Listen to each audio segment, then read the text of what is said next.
Bonsoir, asalaamaaleykum sama gars yi j'espère que yéen a ngi si jàmm man nit maa ngi si jàmm dal leen jàmm seen chaîne Like Mobile votre chaîne de technologie gars yi tey day ñëw si mettre à jour WhatsApp bu am important boo xam ne WhatsApp def na ko defoon nan lancement bi pour wane WhatsApp may commencé def benn mettre à jour bu am solo muy yow bu la neexee léegi bu fekkee ne da nga envoyé benn message léegi nga def erreur si message bi léegi fii ak 15 minutes WhatsApp may na la pour nga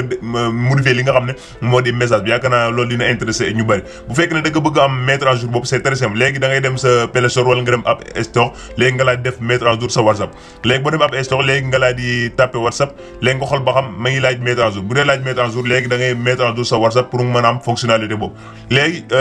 comme que ñun mettre à jour nañ suñu WhatsApp ba pare léegi day bës ouvrir léegi bu mësee ouvrir suñu ñu xaar suñu WhatsApp daal tijjeeku léegi nag day dem si ki nga xam ne dañ ko bëgg a envoyer message bi léegi par exemple léegi day jël WhatsApp bi léegi bu ñu jëlee WhatsApp Like Mobile léegi WhatsApp Like Mobile lañ bëgg a envoyer message léegi ñu dem si clavier bi pour envoyer message bi léegi par exemple léegi dañuy envoyer message bi bonjour Like Mobile Sénégal waaw léegi par exemple rek léegi ñu jël message bi ñu def bonsoir Like Mobile Sénégal léegi.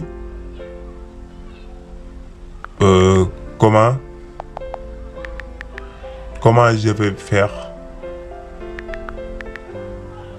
Bonsoir, Like Mobile Sénégal. Comment je fais faire?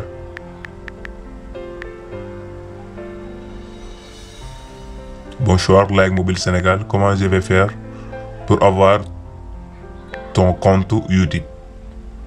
Par exemple, mën nañu jël message bi. Bonsoir, Like Mobile Sénégal. Comment je vais faire pour avoir ton compte YouTube par exemple léegi voilà léegi mën na jël message bi léegi ñu bës léegi bu ñu paree léegi ñu laaj bës envoyer léegi def nañ bonsoir Like Mobile comment je vais faire pour avoir ton compte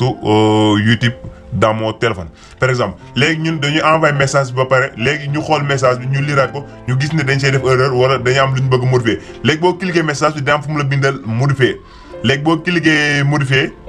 léegi def nañ clic droit ci message bi léegi ñu cliquer modifier léegi da lay indiwaat texte bi nga xam ne moom nga doon moom nga doon écrire léegi nga effacer li nga xam ne moom nga def erreur wala moom nga bëgg a remplacer léegi par exemple dañuy dindi YouTube bi léegi ñu remplacer ko par TikTok. léegi ñu def bonsoir Like Mobile Sénégal comment je vais faire pour avoir ton compte TikTok dans mon téléphone léegi YouTube lañ defa léegi day effacer YouTube bi léegi ñu remplacer ko par TikTok léegi mën nañ see yokk bu neexee merci beaucoup léegi day gisaat message bi nga xam ne envoyé nañ ko léegi modification bi jàll na muy boo leen seetloo ba ma ngi nekkoon YouTube bii ni ñu léegi ma ngi nekk TikTok jaay def sama